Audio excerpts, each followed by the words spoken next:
같이 기도하시겠습니다.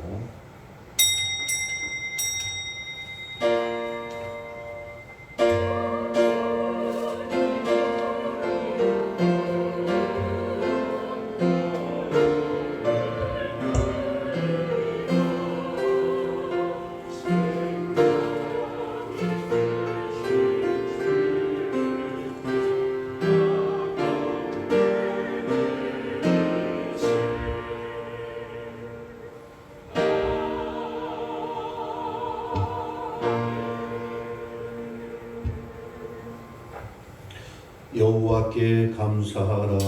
그는 선하시며 그 인자하심이 영원하미로다. 여호와께 감사하고 그의 이름을 불러하려며 그가 하는 일을 만민 중에 알게 할지어다. 그들이 광야 사막길에서 방황하며 거주할 성읍을 찾지 못하고 줄이고 목이 말라 그들의 영혼이 그들 안에서 피곤하였도다. 이에 그들이 근심 중에 여호와께 부르짖으며 그들의 고통에서 건지시고 또 바른 길로 인도하사 거주할 성읍에 이르게 하셨도다. 여호와의 인자하심과 인생에게 행하신 기적으로 말미암아 그를 찬송할지로다. 그가 사모하는 영혼에게 만족을 주시며 줄인 영혼에게 좋은 것으로 채워 주심이로다. 아멘. 다 같이 일어나셔서 찬송 51장입니다.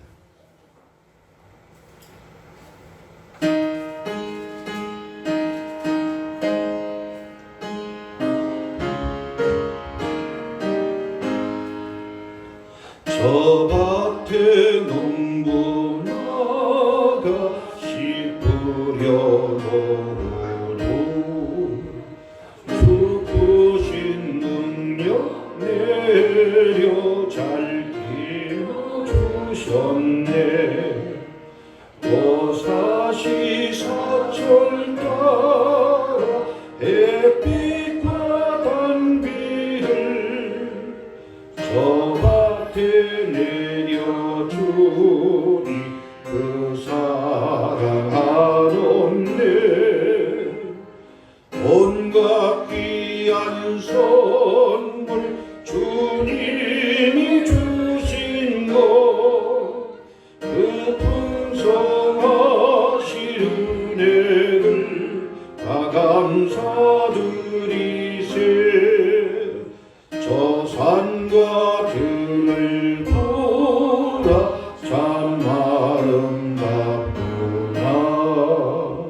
길가에 고운 꽃도 주님 솜씨라. 저 공중 나는 새도 다 먹여주시니 그 사랑하는 자녀 돌보지 않으랴.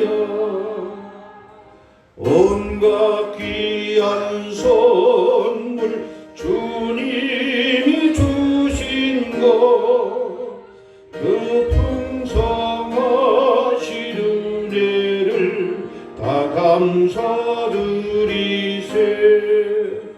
씨 뿌려 거둔 곳이 주님의 은혜라.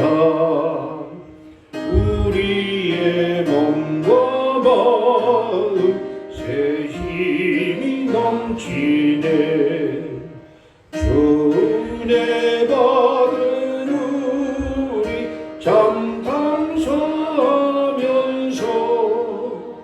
이 예물 드리오니 다 받아주소서.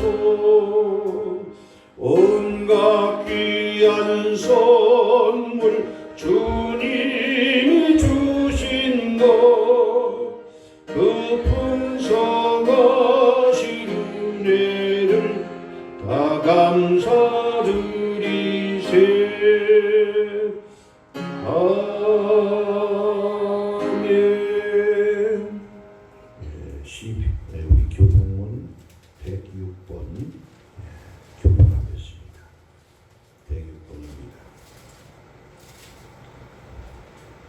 기도합니다. 할렐루야. 우리 하나님을 찬양하는 일이 선함이요 찬송하는 일이 아름답고 마땅하도다.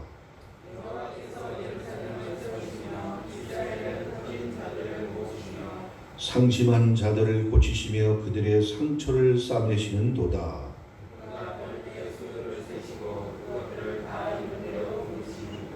우리 주는 위대하시며 능력이 많으시며 그의 지혜가 무궁하시도다.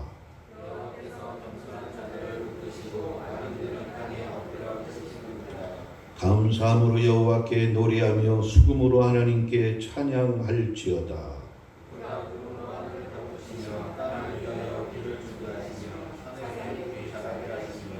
덜진 승과 우는 까마귀 새끼에게 먹을 것을 주시는도다.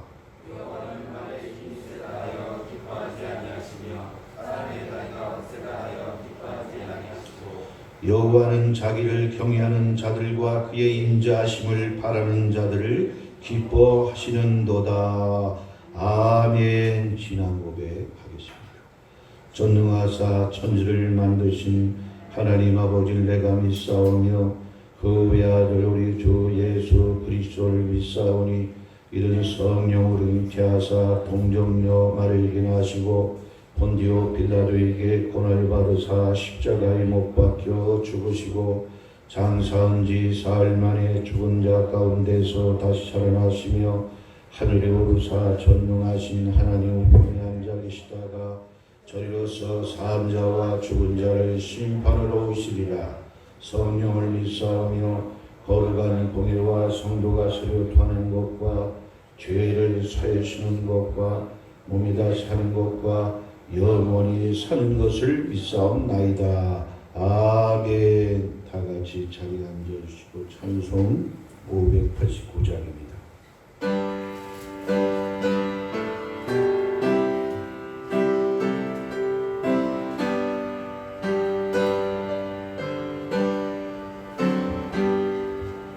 넓은 들의 익은 곡식 강건물 결지치며 어디든지 태양 빛의 향기 진동하도다.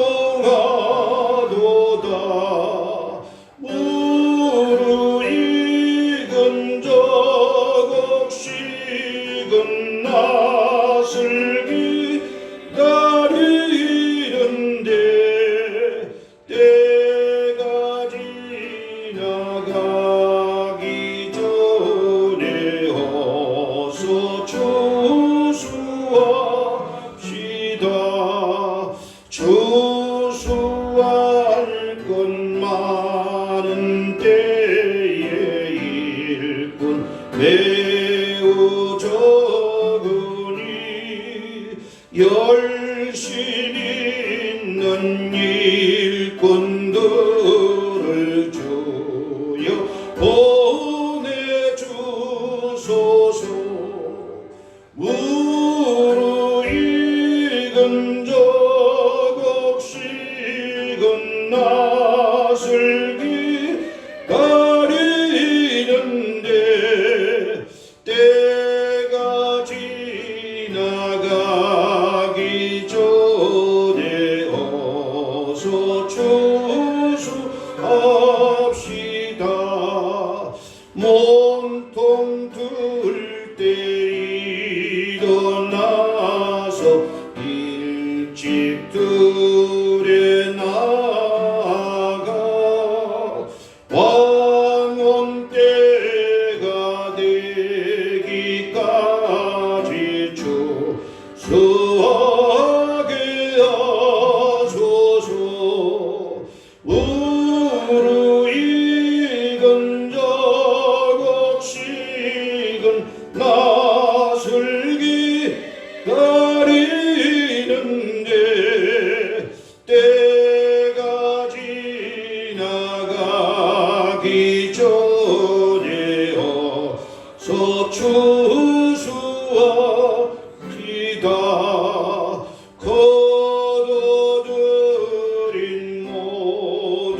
있는데 무르익은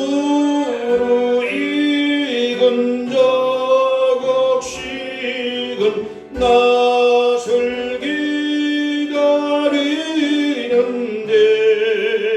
때가 지나가기 전에 어서 주수하시다.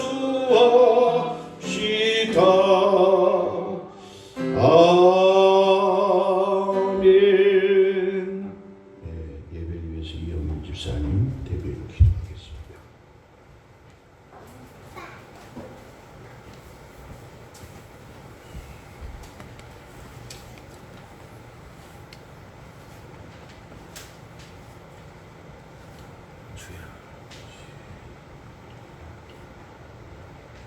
사랑과 은혜가 풍성하신 하나님 아버지, 오늘도 주의 성의를 맞이하여 이 자리에 인도하여 주시고 주께 예배할 수 있는 귀한 시간을 허락하여 주심에 감사드립니다.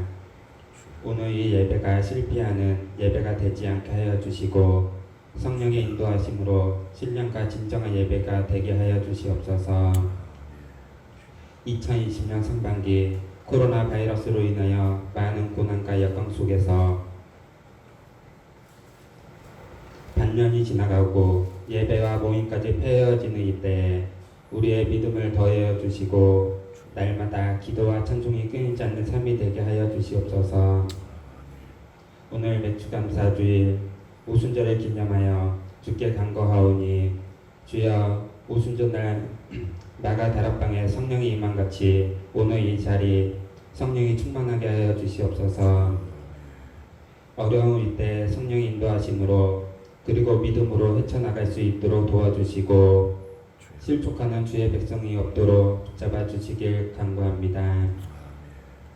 이 약하고 제약이 관영하는 이때에 우리가 빛과 소금의 사명을 다할 수 있도록 그리고 풍성한 열매를 맺을 수 있도록 하여 주시고 세상에 주님이 살아계심을 전파할 수 있는 저희가 되게 하여 주시옵소서. 오늘도 참석하지 못한 성도들 찾아가 주시고 안수하여 주셔서 그들의 믿음 잃지 않게 하여 주시고 모이는 데 힘쓸 수 있도록 도와주시고 주의 큰 일꾼이 되게 하여 주시옵소서.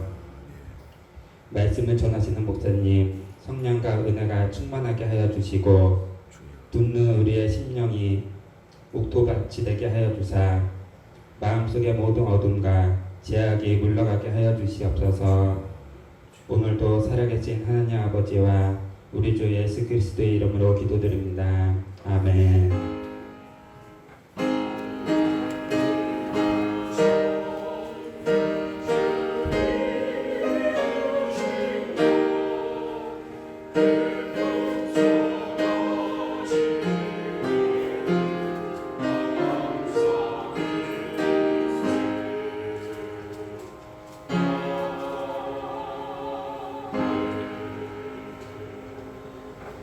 네, 오늘 우리가 은혜 받고 상고할 말씀은 신명기 16장 9절로 11절에 12절의 말씀이 됩니다.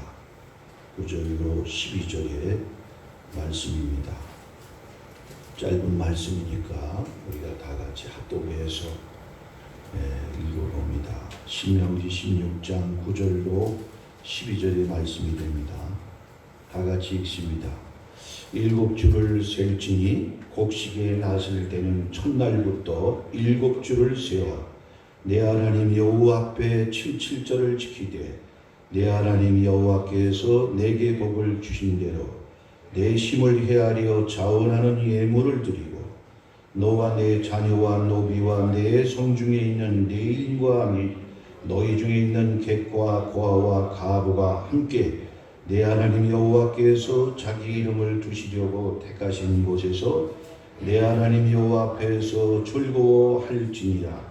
너는 애굽에서 종되었던 것을 기억하고 이 규례를 지켜 행할지니라. 아멘. 성가대 찬양.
아멘. 기도하겠습니다. 사랑과 은혜가 풍성하신 아버지, 오늘도 진실로 감사합니다. 좋은 날 주시고 주의 성일에 인근 각처에서 주의 권속들이 주의 전에 나오게 하시고 하나님 앞에 머리 숙여 기도하며 입술을 열어 찬송하게 하시니 감사합니다. 신령과 진정한 마음을 가지고 온전히 하나님 앞에 예배하게 하시고 영광 돌릴 수 있는 우리 권속들이 되게 주옵소서. 또한 우리 하나님 앞에 한 주간을 또한 살면서 또 막힌 것 또한 우리 속에 죄악이 있거들랑 이 시간도 깨달으며 회개 잡아가는 시간이 되게 하시고 성령님의 놀라운 불과 생수가 안가박을 닦아주시고 예수의 피가 우리의 죄악을 덮어주심으로 오늘도 주님 만나기에 부족함이 없게 하시고 주의 영광을 보는 우리 권속들이 되어질 수 있도록 축복해 주옵소서. 한 영혼도 뒤로 물러서거나 주저앉는 심령이 없게 하시고 오늘도 예배에 실패하는 자 되지 않게 하시고 아버지여 오늘도 하늘문을 여시어 우리 모든 마음의 소원을 응답하시고 문제가 있으면 해결해 주시며 성령 충만 은혜 충만 믿음으로 충만하여 우리의 영혼이 오늘도 아버지 부욕해 하시고 기뻐 뛰며 주를 찬송하는 이 자리 되기 원합니다. 거저 왔다 거저 돌아가는 심령이 없게 하여 주옵소서. 오늘도 어둠의 권세악한 세력은 예수의 이름으로 다 이 시간도 쫓겨나가게 하시고 천군 손사 동원되어 모든 예배가 하나님의 기도의 대접과 또 주의 천사가 하나님 앞에 올려드릴 때 주께서 기뻐 받으시는 산제사 영광된 아버지 예배가 되기 원합니다. 축복해 주옵소서. 예수 그리스도의 이름으로 기도 올리옵나이다. 아멘. 오늘은 맥주 감사 주일로 하나님 앞에 또 예배를 드립니다. 잘 아는 것처럼 맥주라는 것은 보리맥자, 그 다음에 추수할 추자로서 보리를 추수하는 이 시기에 이스라엘 민족은 맥주 감사절이라. 오늘 신명기 16장에는 77절로 이렇게 표기를 하고 있어요. 신명기 또 모레이기 출애굽기에 또 민수기에 다 나옵니다만 77절이라 이렇게 이제 말씀하기도 하고 또 맥주절이라 이렇게 말씀하고 신약 시대에 와서는 오순절날 마가다락방에서 성령이 강림하소서 120문도에게 전무후무한 주의 능력과 은혜를 베푸셔서 세계 복음화를 이루게 하신 역사적인 그 날이 바로 오늘 맥주절 절기 때입니다. 그걸 시작해 와서 오순절이라 펜타코스트라고 하는 말인데 영어로 오순절이라는 말은 다섯 오자에 열순자입니다. 열순. 오순절이 되는 것은 50일째 되는 절기이다. 그 날이다. 그런 의미를 가지고 있어요. 어쨌든 우리는 맥주절 절기를 우리가 지키면서 새삼스럽게 우리는 도회지 생활을 하고 있지 않습니까? 연세 있는 분들은 과거에 시골에서 사실 때 농사도 짓고 여름 바로 이 맥주절 절기가 얼마나 소중하고 중요한가를 잘 아실 것입니다.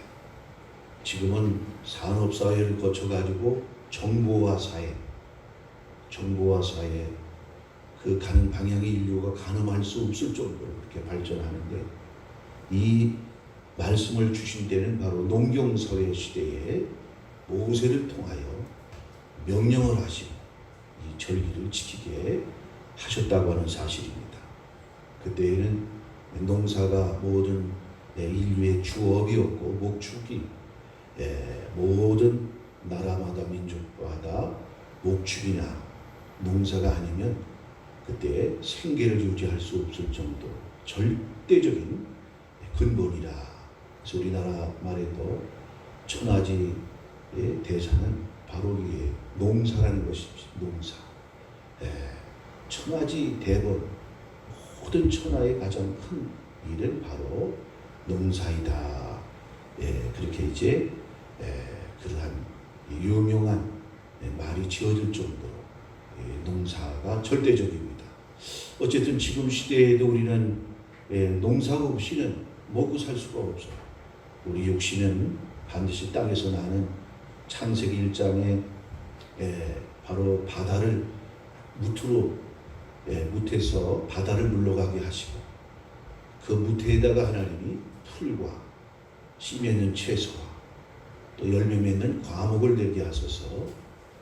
땅에 존재하는 모든 것들이 그 식물을 양식으로 삼고 홍수 이후에는 서로 잡아먹는 육식도 하는 이런 시대가 왔는데 우리 양식과 곡식이 없이는 우리 육신의 삶은 곧 죽음이라 해도 과언이 아닌 것입니다. 특별히 직접적으로 피부에 닿지는 않지만 우리가 농사를 짓는 분들은 얼마나 참 가을에 추울 때에 추위가 오기 전에 그 농사 가을에 대추수하고 난 다음에 논이나 밭을 다시 경작가리를 해가지고 거기다가 씨를 뿌려가지고 좋은 동절기를 지내면서 이렇게 이제 늦은 봄 초여름에 보리와 밀을 수확해가지고 10월 11월 달에 대추수하기 전에 우리 모든 인생들에게 먹고 살 수 있는 그런 은혜를 동물들에게도 짐승들에게도 먹고 살 수 있는 그런 은총과 축복을 내려주신 것입니다. 그래서 특별히 우리가 피부에 닿고 뭐 직접적으로 농사 짓는 그런 일은 아니지만 맥주절 절기를 통해서 우리는 또 한번 하나님 앞에 감사할 수 있는 이러한 고백, 그러한 찬송이 우리 입술에서 있어야 되겠다. 과학이 발전하든 수 없는 그러한 어떠한 시대가 온다고 한들 우리는 먹지 않고는 살 수가 없는 것입니다. 그래서 어쨌든 주식이 바로 밀이고 동양 사람들은 쌀이고 또 거기에 이제 보리가 하나님이 또 우리 인생들에게 주셔서 대추수가 오기 전에 이 춘궁기를 하나님이 이길 수 있는 그런 양식을 허락하시겠다고 하는 이 사실 진심으로 감사한 일이죠. 우리는 모든 일에 감사밖에 없는데 저 휴전선 너머의 북쪽에 땅 2,500만 우리 덩코들 얼마나 불쌍합니까? 자유가 있습니까? 먹는 걸 풍성하게 먹습니까? 지옥이 따로 없는 그 땅에서 너무나 비참한 그러한 지옥과 같은 그런 그 고통의 세월을 보내고 있습니다. 하루속히 민족에게 하나님의 은혜를 베푸시고 하나님께서 이 민족을 불쌍히 여겨주셔서 저 북쪽 땅에 철의 장막이 다 무너지고 자유의 방이 와서 오늘 한 가지로 하나님 마음껏 찬송하고 영광 돌리는 그런 날이 하루속히 오기를 우리가 하나님 앞에 기도해야 될 것이고 그들도 우리의 핏줄이요 우리 동족이라고 남쪽 땅에는 그냥 너무 많이 먹어서 생기는 병들이 있고 쓰레기가 넘쳐나가지고 음식 쓰레기도 넘쳐나가지고 어찌할 바를 모르는데 바로 우리 이 민족 이 땅을 하나님이 축복하시고 사랑하신 것이 틀림없지. 너무 풍요로움 속에서 아굴의 기도와 같이 배가 부르니까 하나님 잊어버리고 신앙을 잊어버리는 이런 시대가 온 것은 아닌가. 우리가 또 그 일에 대해서 두렵게 우리가 또 생각해야 되겠습니다. 어쨌든 하나님은 자연 법칙을 통해서도 맥주절 절기라고 하는 거 꼭 절기로 세우지 않는다고 할지라도 우리 인생들을 이렇게 살게 하신 것입니다.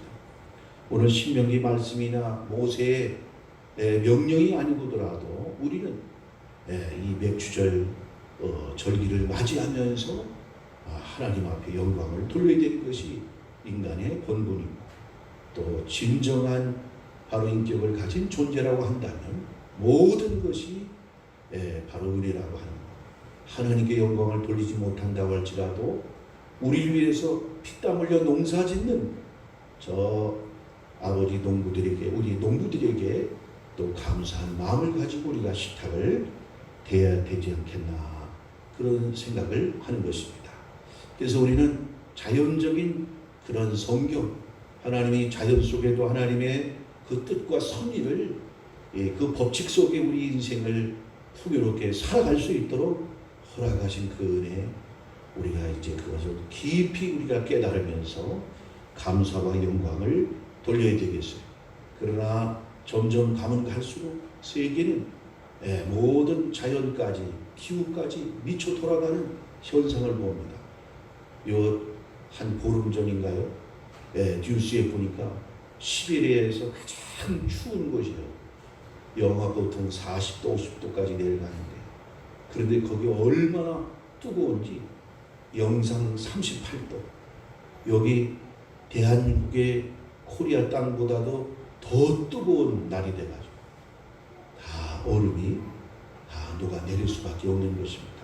그러면 뭡니까? 해안가에 있는 많은 도시들이나 그런 나라들이 흔적조차 없이 우리 넘쳐나가지고 사라질 위기에 또 있는 것입니다. 그뿐만 아니죠. 이상 그런 기후로 인해서 중국 지금 남부 지역에는 한 달째 폭우가 쏟아지고 장마비가 내려가지고 거기 그 양쯔강 댐을 조절하는 산사댐이 무너진다 해서 그 강주역에 유역에 그 사는 사람들이 굉장히 두려워하고 있어요. 세계적으로도 그걸 아주 주시해서 주의 깊게 보고 있는 그런 일이라. 또 아프리카에서는 뭐 메뚜기 떼가 범람하는 것뿐만 아니라 그 모래바람과 먼지바람이 불어가지고 그 아프리카 대륙을 다 덮더니 아메리카 대륙까지 그 먼지바람이 불어와가지고 그냥 아주 아메리카 미국 땅에 이렇게 불어와가지고 여러 가지 이제 뭐 코로나 때문에 마스크를 쓰고 다녀야 될 일만 있는 게 아니라 오늘 이러한 공기의 이 혼탁한 오염 때문에, 이 오염 때문에도 마스크를 쓰고 다녀야 될 그런 시대가 오는 것입니다. 그러니 앞으로 점차 가면 갈수록 예수님께서 종말에 대하여 예언했듯이 마지막 때에는 나라와 나라, 민족이 서로 대적하고 전쟁이 수없이 발생할 것입니다. 또 온갖 지진과 기근이 되는 것이죠. 또 누가복음 21장에는 온역이 창궐해가지고 또 천체에는 많은 이상한 징조와 그러한 그 재앙들이 이르게 되므로 누가복음 21장에 보니까 세상에 일어날 일을 생각함으로 사람들이 나중에는 혼전하고 까무러쳐가지고 기절하는 그 올 일이 너무 두렵고 너무나 무섭기 때문에 기절할 일이 생긴다. 이렇게 우리 주님이 예언을 해놓으신 것입니다.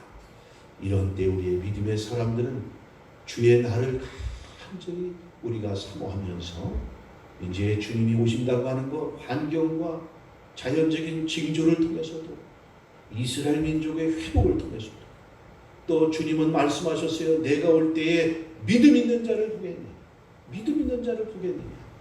오늘 이제 교회들마다 이러한 세계적으로는 온역과 이 시험으로 인해서 이제 믿음이 연약한 자들이 무너지게 되고 큰 교회고 작은 교회고 할 것도 없이 이제는 다 예배가 폐하해질 뿐만 아니라 교회가 문 닫게 되는 그런 시대가 왔다. 그러니 적그리스도가 나타나서 666표를 받아야만이 생존하고 그렇지 않으면 공개 처형을 하고 잔인하게 죽이는 그런 시대가 올 때 과연 신앙을 지킬 자가 찾아볼 수가 있겠는가. 오늘 주님의 말씀이 그대로 이루어진다고 하는 것을 우리가 깨달으면서 우리는 더욱 하나님 앞에 우리가 깨워서 기도하는 가운데 성령 충만, 믿음 충만. 그래서 고문말의 시대가 와서 세상을 지배하고 기근과 가뭄이 온다고 할지라도 오늘 포도주와 감남류는 해하지 말라. 포도주가 아까워서 감남류가 귀해서 해하지 말라는 것이 아니죠. 오늘 포도주는 바로 이 믿음의 사람, 거룩한 사람, 경건된 사람, 오늘 예수의 보혈로 포도주가 예수의 피를 상징하잖아. 피 발라가지고 깨끗함으로 얻고 깨끗함으로 되면 믿음이 생기는 거예요. 믿음이 왜 생기질 않는가? 말씀이 들어가서도 안 생기고요. 죄가 역사하면 믿음이 생기질 않는 거예요. 의심하게 된단 말이에요. 깨끗해지면 믿는다는 거 생각을 해보세요. 부부가 서로 믿는다는 거. 완전히 신뢰할 수 있는 건 뭡니까? 평상시에 아내도 남편도 자기 남편을 믿을 만한 그러한 신뢰할 만한 깨끗한 그런 생활이 동반이 될 때 가만히 보니까 어떤 때는 집에도 안 들어오고 술 이빠이 먹고 또 바람 피는 것도 같고 그래서 이 사람이 나중에 개과천선 한다고 할지라도 아내고 남편이고 그 신뢰하지 못한다. 의심의 정황이 있기 때문에 믿지 못할 그런 죄악이 있기 때문에 서로 신뢰할 수 없으니 그 가정이 깨질 수밖에 없는 것이죠. 하나님과 우리 사이의 관계의 믿음도 마찬가지다. 죄가 우리 속에 역사하게 되어지면 그 죄가 마귀를 쫓아가서 연합이 돼가지고 우리 마음에 성령이 역사할 수 없고 말씀을 믿을 수 없는 그러한 의심과 우리 속에 갈등하는 마음이 생길 수밖에 없는 것입니다. 어쨌든 우리는 믿음을 가져야 될 때인 것입니다. 오늘 맥주절 절기를 맞이해서 또 올해도 2020년도 우리 신앙생활 하나님 기쁘시게 해낼 수 있는 일을 과연 했는가? 과연 우리 자신을 살펴볼 때 너무 부끄러움을 금할 수밖에 없어요. 자연에 있는 식물도 그 곡식 열매를 맺어가지고 많은 사람을 기쁘게 해주고 있지 않습니까?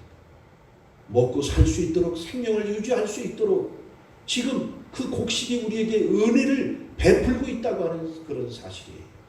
우리는 과연 하나님을 위해서 또 우리가 이웃을 위해서 또 교회를 위해서 과연 무엇을 했을까? 맥주절 절기를 맞이해서 우리도 믿음을 가지고 하나님을 기쁘시게 될 뿐만 아니라 열매를 맺는 신앙생활을 우리가 가져야 될 줄 믿습니다.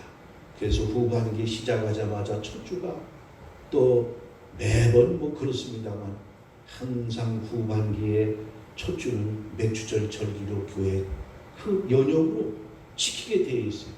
그게 다 의미가 있는 게 아닌가. 우리 신앙생활도 어떠한 표대가 있어야 되는 것입니다. 소망이 있어야 되는 것입니다. 목표가 있어야 되는 것이에요.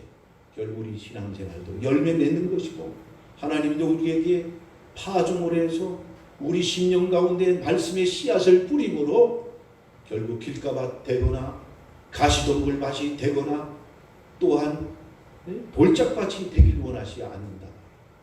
오늘 우리가 30배, 60배, 100배의 결실을 하나님께서 원하시는 것이고 종말기에 이르러 추수기에는 엄중한 농부의 마음처럼 우리 하나님께서는 그래서 우리 예수님께서 마태복음 25장에도 열처녀 피우 중에 기름을 준비했던 슬기로운 5처녀 주님의 혼인잔치에 들어가고 달란트 피우 그 다음에 이웃에게 긍휼과 자비를 베풀었는가? 우리의 신앙생활이 말로만 마태복음 7장에 있는 것처럼 주여 주여 하는 바리새인 서기관의 잠이 있는 것은 아닌가? 오늘 열매를 우리가 맺어야 될 줄 믿습니다. 그래서 7월 초주의 맥주절 절기를 통해서 이제 12월 달까지 너희가 신앙에 경주를 하되 앞서거니 뒤서거니 처지는 자도 있고 1등을 상을 얻으려고 달려가는 자도 있을 것입니다. 그러나 어쨌든 우리는 꽃을 피우고 열매를 맺는 것이 우리의 신앙생활인 줄 믿습니다. 그래서 오늘 맥주절 절기는 첫 번째는 하나님께서 우리에게 살 수 있도록 우리에게 양식을 주셨다고 하는 그것은 바로 자연을 통하여 예수 그리스도의 특별 섭리를 통하지 않고도 자연을 통하여 우리 인류를 이렇게 사랑하셨구나. 다 살아갈 수 있는 방도를 그 은혜를 허락하셨구나. 이게 첫 번째 우리가 맥주절 절기를 맞이해서 깨닫는 중요한 부분이고요.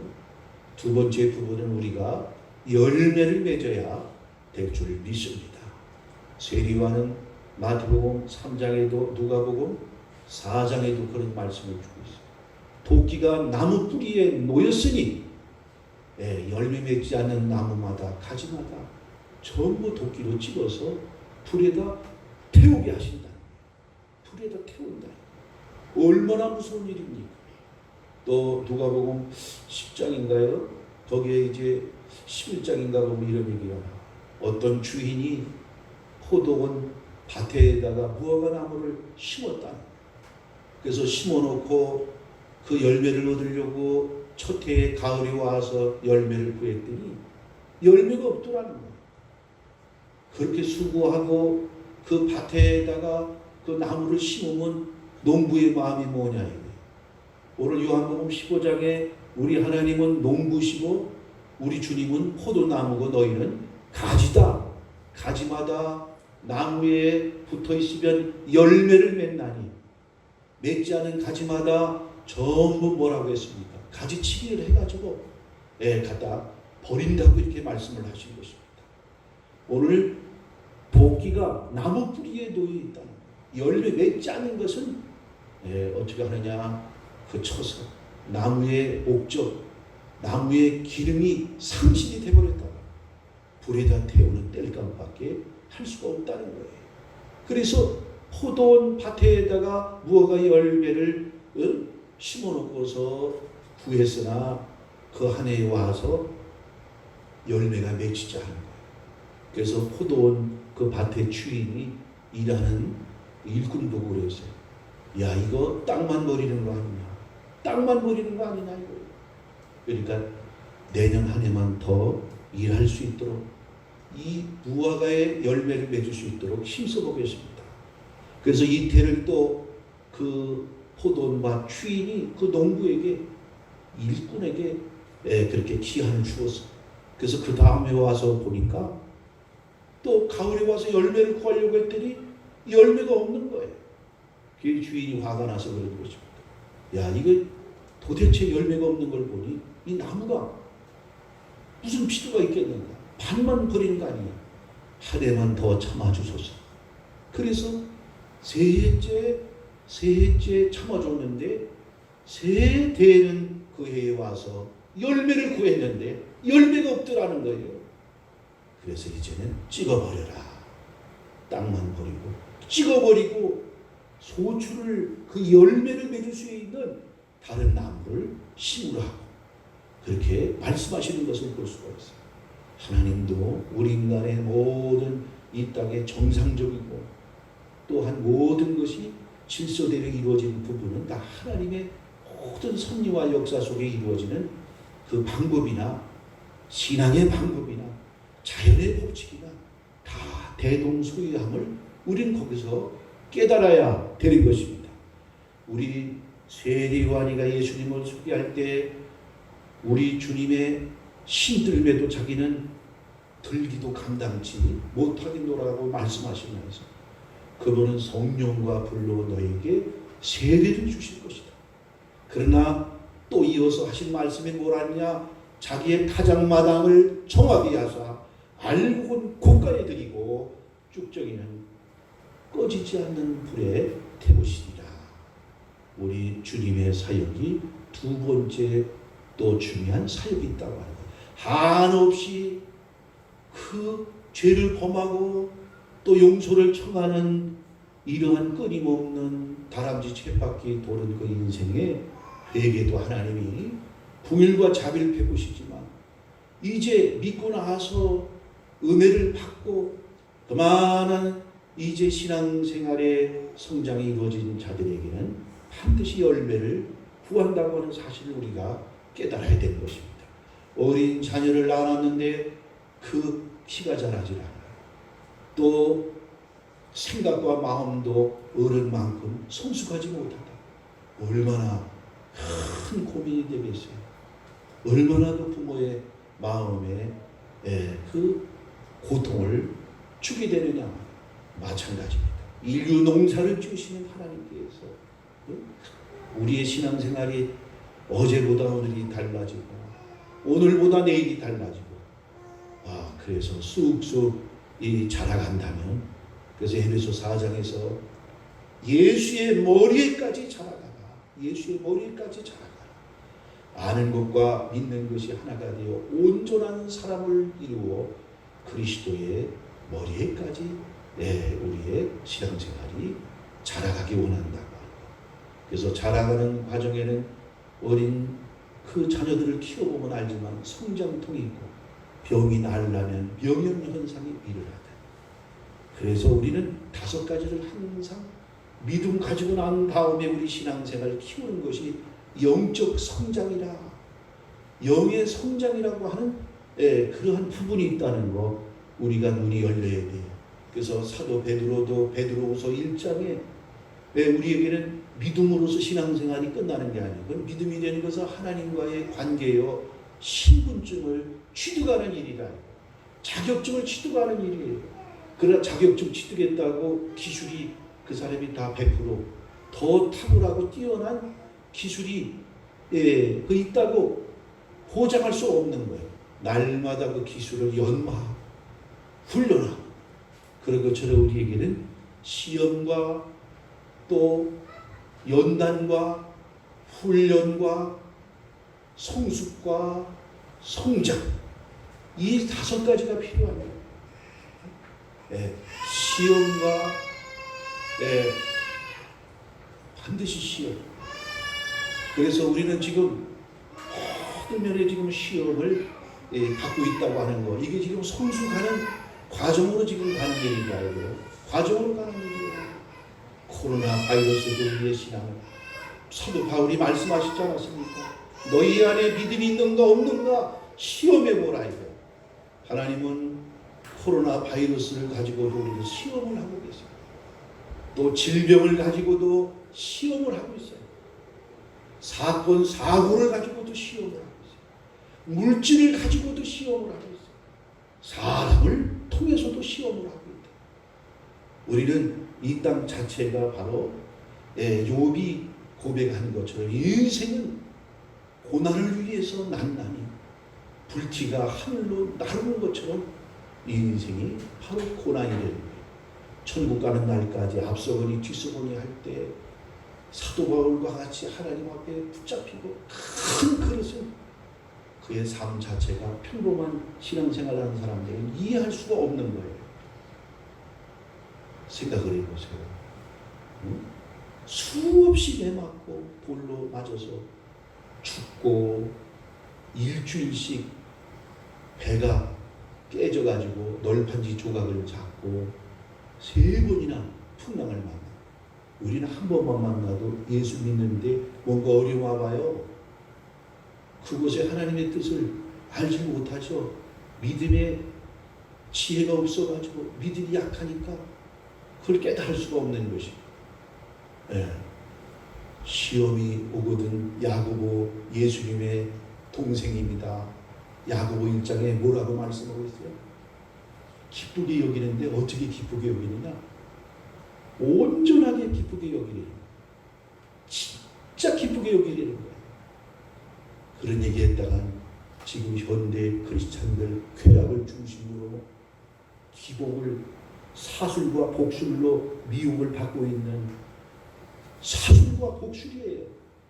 진짜 진리가 아니다 이게. 복음이 아니에요. 성공하는 기술, 뭔가 인간관계에 어떤 멋진 그러한 방법들을 가르쳐주는 혹시 예배가 아닌가요? 그러한 말씀이 아닌가요? 오늘 우리는 복음을 통해서 예수님을 우리 안에 모셔드려요.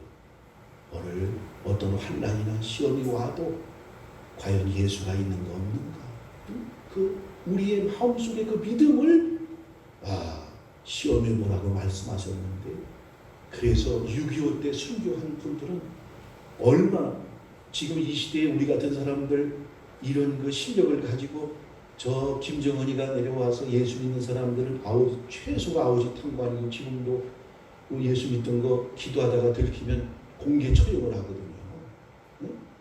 만약에 지금도 저 이렇게 와서 구청이나 이런 데 와서 이거 지금 교회 올 때 얼마나 우리가 성가셔요. 이게 얼마나 성가시냐. 지금 중국에도 삼자교회라고 해가지고 뭐 예수를 못 믿게 하거나 그런 게 아니에요. 전부 산하에 그 교회가 있는 거예요. 전부 산하에 그 교회. 응? 그래서 만약에 국가의 일과 믿음의 일을 결단하고 만약에 거기에서 선택해야 될 일이 있으면 중국의 삼자교회라는 것은 국가의 일을 먼저 선택을 해야 돼요. 그렇기 때문에 지금 시진핑이가 지하교회들을 국가의 그 이름을 등록해 놓지 않고 교회하던 분들을 전부 잡아들이고 모이던 그 집회를 장소를 다 무너뜨리고 마는 거예요. 그러면서 삼자교회에 있는 목사들이 뭐라느냐, 아니 우리처럼 이렇게 정부에 등록하고 그렇게 신앙생활하는데 지금은 뭐 그렇게 많은 핍박을 주지 않고 있는데 그렇게 떳떳하게 하지 왜 숨어서 그렇게 예배를 드리고 그렇게 신앙생활하는 거야. 그 지도자들이 다 지금 감옥에 가 있습니다. 예배당은 다 무너뜨리고 말았어요. 다 파괴시켜 버렸어요. 그러니까 하나님이 저 트럼프 대통령을 통해서 중국을 지금 어렵게 하는지도 우리는 모르는 것입니다. 그냥 정부에 인정을 하고 정부에 등록을 해서 교회를 하지 왜 그렇게 했냐. 오늘 주기철 목사님도 그렇고 다 그렇지 않습니까? 손영환 목사님도 그렇고 그게 아무것도 아닌 것 같아요. 별거 아닌 것 같아요. 그래서 신사 참배하는 것도 그걸 그냥 신사 참배하고 배교한 많은 주의 종들이 그것을 이제 적당하게 협상해가지고 국민 의례의 정도로 우리가 생각하고 하나님을 섬기면 되지. 근데 얼마나 많은 피를 흘렸나. 오늘 그 우리 믿음의 그러한 순교자들의 그 피 흘림을 통해서 우리의 신앙이 지금도 지켜준 줄 믿습니다. 사도들도 다 그런 가운데 생명으로 이 복음을 이 진리와 그 생명을 바꿔놓은 거 아니겠어요? 우린 타협하거나 협상하거나 양보할 수 없는 것입니다. 믿음도 사람에게서부터 나는 게 아니라 사도 바울이 말씀하신 것처럼 내가 사람을 기쁘게 하랴 하나님을 기쁘게 하랴, 오늘 이것이 우리의 믿음 생활인 줄 믿습니다. 그래서 우리는 열매를 맺어야 되는데 식물도 이제 전부 단계가 있는 거예요. 그래서 씨를 반드시 살아있는 땅에다 뿌리면 그 씨가 살아있다면 싹을 내는 것입니다. 시간이 지나면 어떻게 됩니까? 잎사귀가 번성하면서 줄기가 뻗어나가는 거예요. 그 다음에 뭡니까? 꽃을 피운다. 그 다음에 뭐죠? 열매를 맺는다. 열매를 맺어야 하나님께 기쁘심을 드리는 거예요. 특별히 영혼의 열매도 우리 주님이 수가성 여인 만나가지고 대화하는 중에 한번 우리 요한복음 4장 한번 보십시다.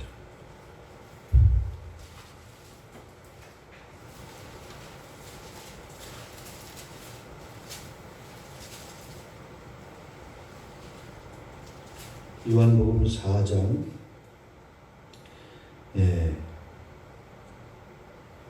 30절부터 38절까지 한번 읽어보십시다. 30절부터 38절 읽어봅시다. 그들이 동네에서 나와 예수께로 오더라. 그 사이에 제자들이 청하여 이르되 라삐여 잡수소서. 이르시되 내게는 너희가 알지 못하는 먹을 양식이 있느니라. 제자들이 서로 말하되 누가 잡수실 것을 갖다 드렸는가 하니 예수께서 이르시되 나의 양식은 나를 보내신 이의 뜻을 행하며 그의 일을 온전히 이루는 이것이니라. 너희는 넉 달이 지나야 추수할 때가 이르겠다 하지 아니하느냐. 그러나 나는 너희에게 이르노니 너희 눈을 들어 밭을 보라. 휘어져 추수하게 되었도다. 거두는 자가 이미 삭도 받고 영생에 이르는 열매를 모으나니 이는 뿌리는 자와 거두는 자가 함께 즐거워하게 하려 합니다. 그런즉 한 사람이 심고 다른 사람이 거둔다는 말이 옳도다. 내가 너희로 노력하지 아니한 것을 거두러 보내었노니 다른 사람들은 노력하였고 너희는 그들이 노력한 것에 참여하였느니라. 아멘. 사마리아 지방을 지나가다가 정오 때쯤 돼서 너무나 뜨겁고 목이 마르고 시장 가신지라 우물가에 앉아있다가 이렇게 서늘하고 좋은 시간대에는 물길로 오지 않던 아주 부끄러운 여자, 사람들에게 얼굴을 떳떳이 내놓고 다닐 수 없는 이러한 많은 남편을 데리고 살았던 이 여자가 물독을 이고 그 예수님이 또 마침 거기에 그 우물에서 만나게 된 것입니다. 그때 제자들은 예수님에게 물은 이제 거기서 기로 잡수시면 되고 물길로 오는 사람 통해서 배가 고프니까 양식을 사러 동네에 내려간 거예요. 그 사이에 이 수가성이 만나가지고 주거니 받거니 전도하는 가운데 이 여자가 큰 은혜를 받아가지고 이 죄 많은 여자가 예수 만나가지고 일순간에 변화가 일어나가지고 전도하는 이런 아름다운 모습을 보게 되는데 동네로 뛰어내려가서 오늘 이 여자는 바로 만난 그 예수님을 이제 증거하더라. 그때에 많은 사람들이 그 여자의 말을 듣고 와서 예수님 앞에 모여 있는데 제자들이 이제 그 양식을 사가지고 와서 주님에게 드렸더니 주님이 잡수지를 않으시는 거예요. 그러면서 말씀하기를 너희가 알지 못하는 먹을 양식이 내게 있다. 제자들이 서로 말하되 누가 잡수실 것을 갖다 드렸습니까? 예수께서 이르시되 나의 양식은 나의 보내신 이의 뜻을 행하며 그의 일을 온전히 이루는 이것이니라. 오늘 주님에게도 우리가 양식을 우리 그전에 제사 지낼 때 보면요 죽은 그 영혼들에게 제사를 그 음식을 만들면서 최고의 좋은 곳으로 제사를 음식을 장만하잖아요. 그러면서 간을 치거나 뭐 할 때에도 먼저 맛을 보지 않아요. 귀신에게 조상을 숭배하는 마음속에서 드리게 되는데 그리고 그렇게 해서 이제 제물을 드린단 말이에요. 그런데 그렇게 이제 정식 제사 말고 가끔 가다가 이제 물을 떠놓거나 또 밥 한 그릇을 떠나가지고 늘 그렇게 귀신을 섬기는 아주 미신을 섬기는 그 신앙이 좋은 그런 사람이 할 수 있죠. 항상 보이지 않지만 하나를 떠나가지고 하나를 불도 갖다 떠놓고 그 다음에 밥도 떠놓고 저 아프리카 원주민들 그 다큐멘터리 보면 그런 것들이 많이 나와요. 먼저 자기들이 짐승을 잡거나 뭐 양식을 먹기 전에 먼저 그 조상에게 이렇게 제물로 이렇게 갖다 바치고 그 다음에 먹습니다. 오늘 백주절 절기도 그런 같은 의미인데 처음 이건 곡식을 너희가 먼저 취하지 말고 거기서 하나님 앞에 먼저 갖다 바쳐라. 이것이 이제 백주절 절기의 의미도 되는데 우리 주님이 먹을 양식이 있다는 거예요. 그러면 육신으로 계시고 하늘 보좌 우편에 계시는데 우리는 계속 우리 주님을 배골게 하거나 굶주리게 해서는 안 된다는 것이죠. 이 시대에도 우리가 주님에게 먹을 양식을 드릴 수 있는 것은 다른 게 아니라 나의 양식은 나의 보내신 이의 뜻을 행하며 그의 일을 온전히 이루는 이것입니다. 하나님 나라를 위해서 주의 영광을 위해서 하나님의 말씀대로 우리가 살아가는 것, 그분의 뜻대로 이루어드리는 것, 그분을 기쁘시게 드리는 것, 이것이 그분에게 양식을 드리는 일이 된다고 하는 사실이에요. 그것은 우리의 신앙이 장성해야 어렸을 때는 부모에게 거머리처럼 달라붙어 가지고 젖을 빨든 다고 아무것도 할 수가 없는 것입니다. 그러나 장성한 이 사람은 부모에게 나이가 먹어서도 부모에게 맨날 용돈이나 타서 쓰거나 그렇게 여러 가지를 의지하고 신세를 진다면 그건 잘못 키우는 것이고 그것은 정상적인 상태가 아니에요. 우리 신앙생활도 마찬가지가 됩니다. 우리 주님을 위해서 기쁘시게 할 일이 무엇일까? 하나님의 영광을 위해서 내가 살아갈 일이 무엇일까?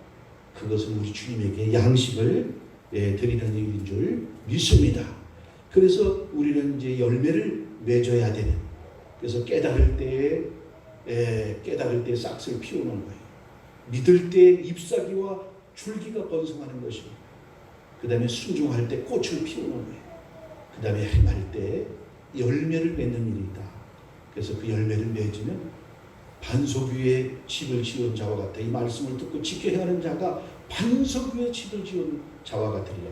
깨닫는 수준으로 머물면 머릿속에만 관념으로 신앙생활이 남는 거예요. 생각으로만 남는 거예요.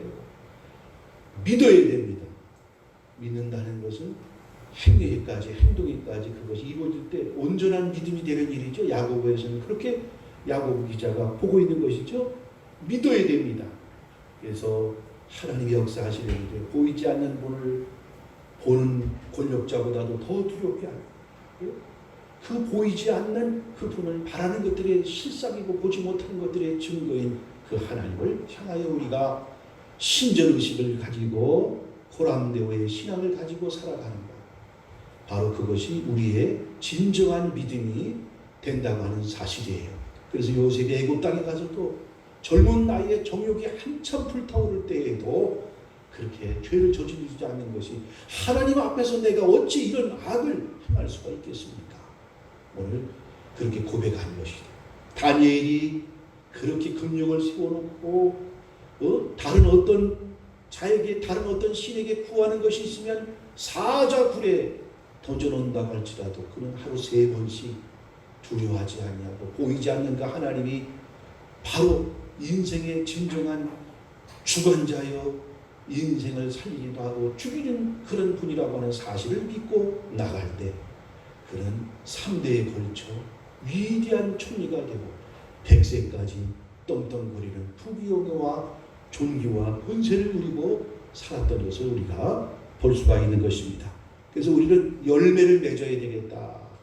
그래서 인격에도 열매를 맺어야 돼요.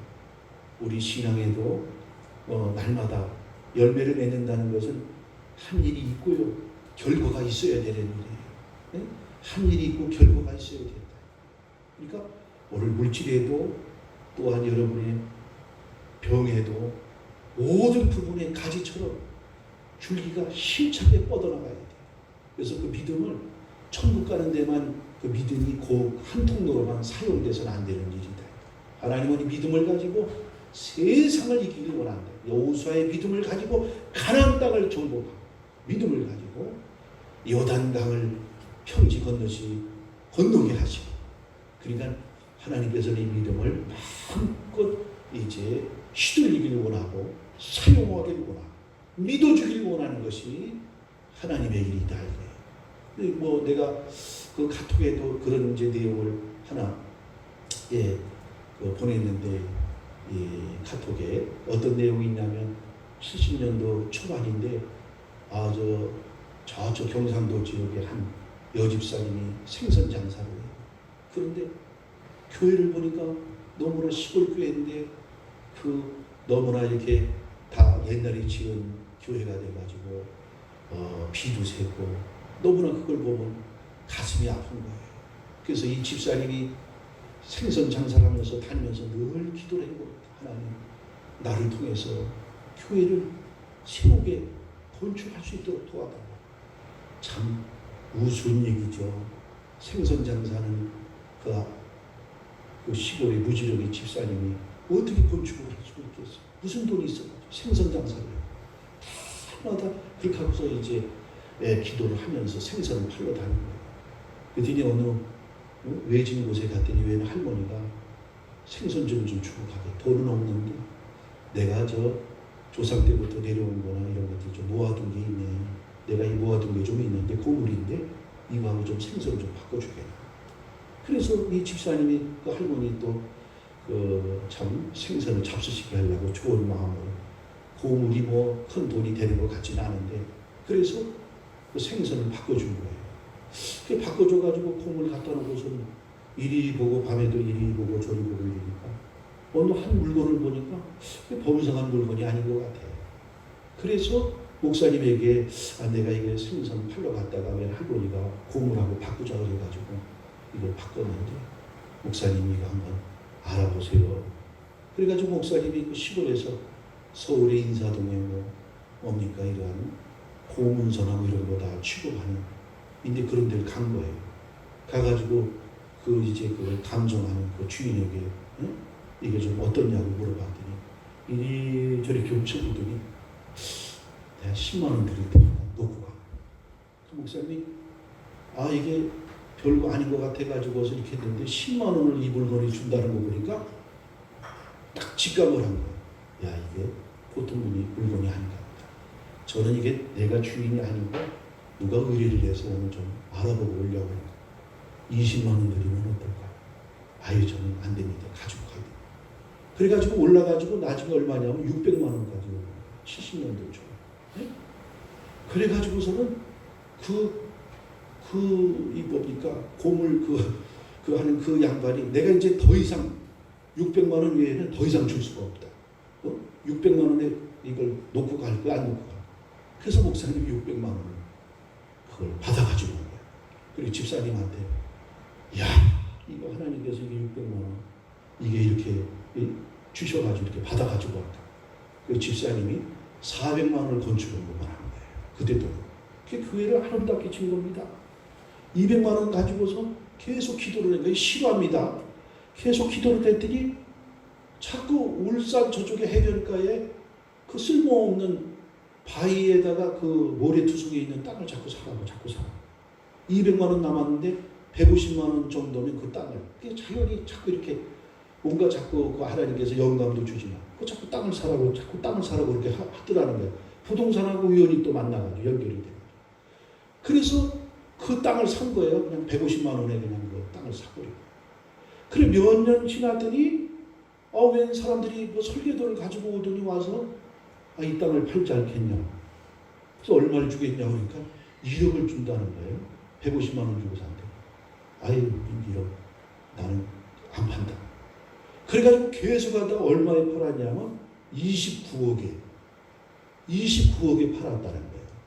바로 그 자리가 뭔 자리냐면 울산 현대자동차 공장에 있는 그 자리라는 거예요. 응? 그래가지고 이 또 집사님이 계속 기도를 했는 거예요. 그랬더니 하나님이 어느 땅을 사라. 그래가지고 샀는데 그 땅이 개발이 돼가지고 아파트 부지로 와서 이거야말로 3년 동안에 100배 축복을 주면 어떻게 되는 겁니까? 그러니까 이거 싫어합니다, 이게. 그래가지고서 엄청난 부자가 됐다는 거예요. 왜? 생선 장사하는 사람도 이렇게 하나님이 교회를 위해서, 하나님의 뜻을 위해서, 영광을 위해서, 응? 먼저도 얘기, 그 전에도 그런 예화했는데, 어디 삼척인가, 저 울진인가 어디에 거기 있는 그 안수 집사 그분도, 교회 예배당에다 헐어가지고서 그 국민일보에 나는 겁니다. 근데 그 전에 얘기했죠. 맨날 그 예배당을 쳐다보고 막 돈은 없고, 시골에 무슨 돈이 있어. 가슴이 아픈 거예요. 맨날 기도하는데, 연안에다가 그 그물을 친 거 아니에요, 연안에다. 방어가 그때 어느 아침에 가보니까 방어가 3,000마리가 이 사람 그물 안에 들어왔는데 다른 동네 어부가 친 그물에는 한 마리도 안 들어간 거예요. 그래가지고 3,000마리가 그 안수 집사님 그물에 들어와가지고 이분이 그 예배당을 다 수리한 거 아니에요. 국민일보에 났어요. 크게. 세상에 이런 일이 다 있나. 다른 그물은 해변가에 다 쳤는데 그 사람들은 방어 한 마리가 안 들어갔어. 이 사람한테 3,000마리가 잡혀가지고 그거 팔아가지고 교회 예배당을 고친 그런 놀라운 일이 있단 말이에요. 대익으로 최예순 교회 100개 지금 세워가고 있지 않습니까?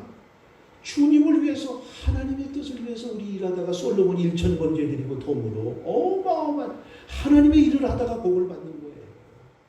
자기 먹고 살겠다 애를 쓰고 열심히 해봐야 뼈골만 상하고 병들고 힘든 거예요. 우리는 그냥 주님의 일하다가 그냥 덤으로 보너스로 받는 거예요.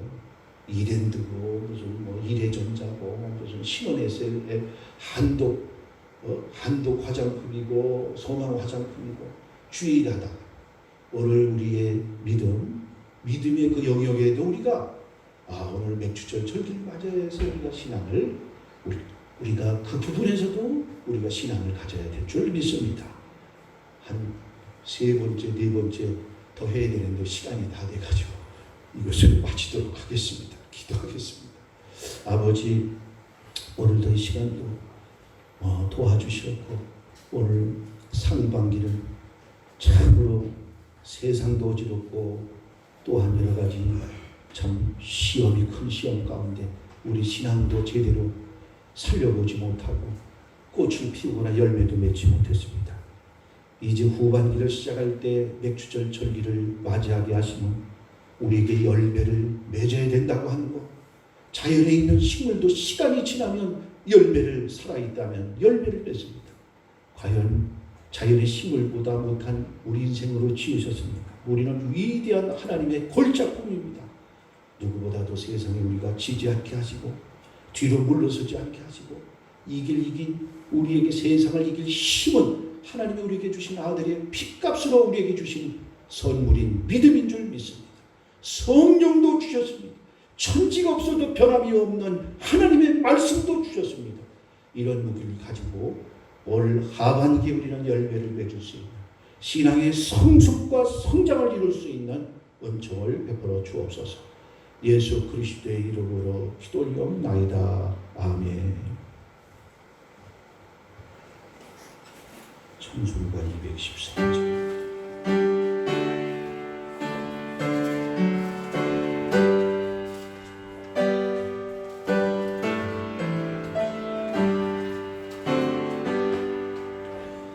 나의 생명 그리니 주여 받아주셔서 세상 살아갈 동안 찬송하게 하소서.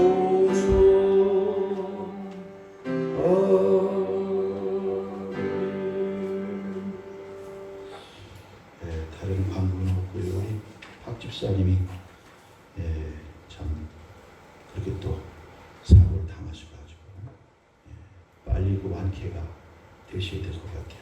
여러분들이 다 기도해 주시기 바랍니다. 헌금을 위해서 또 축복기도하고 축도로 마칩니다. 복의 근원 되시는 아버지 감사합니다.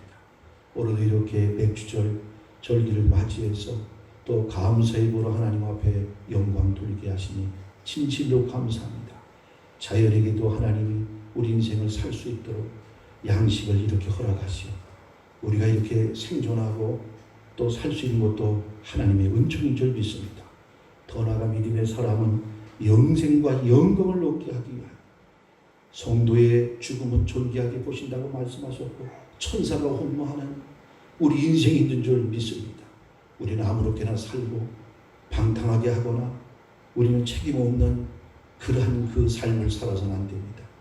우리에게 큰 은혜 베푸신 만큼 은혜에 보답하는 우리의 신앙생활이 있어야 되겠사오니 값싼 은혜가 아니라 값비싼 은혜에 우리가 선물을 받은 자들인 것이 저희들을 깨달아야 되겠습니다.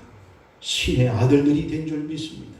아버지여 우리 모든 생애를 영광스럽게 하고 어떻게 하면 하나님을 기쁘시게 하고 주의 뜻대로 우리가 행하다가 많은 사람이 물어보는 존귀한 아버지 하나님 이런 삶을 살아갈 수 있도록 축복하여 주옵소서.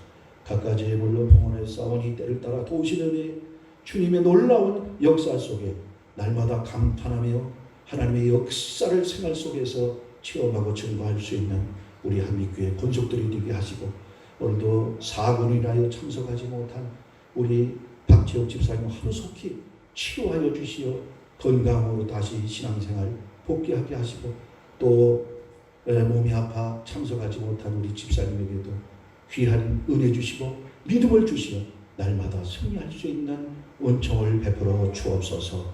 감사 영광 돌리며 예수 그리스도의 이름으로 기도리옵나이다. 아멘.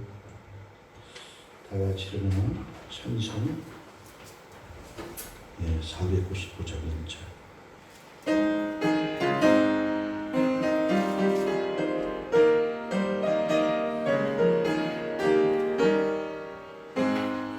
흑암에 사는 백성들을 보라 수많은 심령 멸망하겠네. 그들가 갈까 주의 복음 들고 생명을 구원하는 곳으로 큰 권세 주께 있으니 큰 권세 주께 있으니 너는 가서 주의 복음 전하라 주가 항상 지키리라.